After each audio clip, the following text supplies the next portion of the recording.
আসসালামু আলাইকুম। সরকারি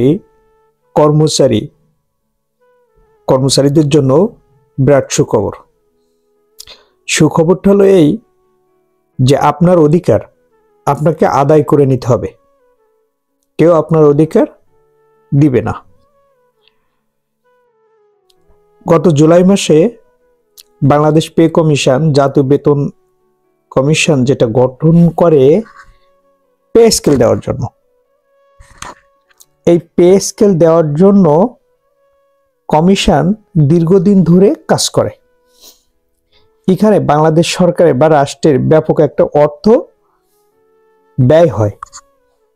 তাহলে পে কমিশন গঠন করা হয়, বিভিন্ন মিটিং করা হয়েছে বা এটাকে এক জায়গায় করা হয়েছে, তো বেতন স্কেল দেওয়ার জন্য, না দেওয়ার জন্য তো এটা গঠন করা হয়নি। এখন শেষে এসে আমাদের অর্থ উপদেষ্টা বলছে যে পে কমিশন আসলে তাদের সরকার পে স্কেলের দাবি পূরণ করবে না, পূরণ করবে নির্বাচিত কোনো সরকার এসে। গুড, ভালো কথা। নির্বাচিত সরকার এসে যদি আপনার পে কমিশন বাস্তবায়ন করতে হয়, তা আপনার তো এটা নিয়ে কাজ করার কোনো দরকার নেই বা কথা বলার দরকার নেই। আপনি প্রথম থেকেই বলে দেবেন যে আমার দ্বারা সম্ভব না, আমরা ইন্টারিম গভর্নমেন্ট, অন্তর্বর্তী সরকার, সামান্য সময়ের জন্য আসছি, আমরা নির্বাচন করে আমরা চলে যাব, যার মতো আমরা আসলে এটা করতে পারবো না। তো এটা নিয়ে প্রথম থেকে তো না চুলকালেই ভালো হতো।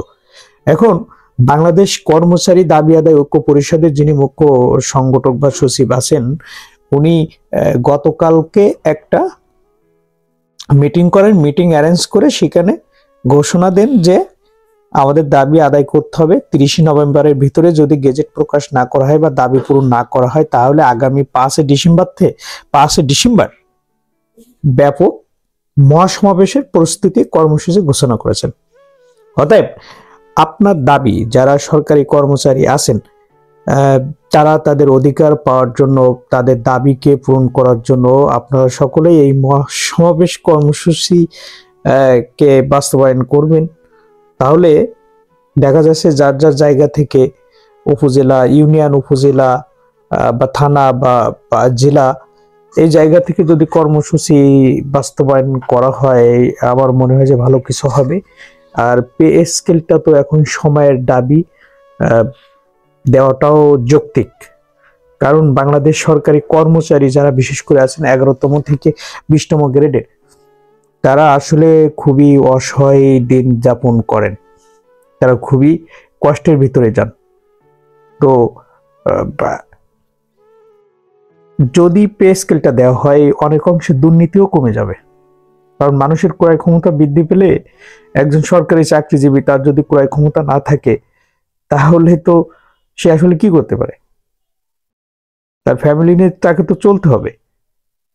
তো ভালো থাকবেন, আর ভিডিওটি ভালো লাগলে সাবস্ক্রাইব করে রাখবেন। নতুন নতুন তথ্য পেতে আমাদের সাথেই থাকবেন। সবার আগে সর্বশেষ সংবাদই পাবেন। আসসালামু আলাইকুম।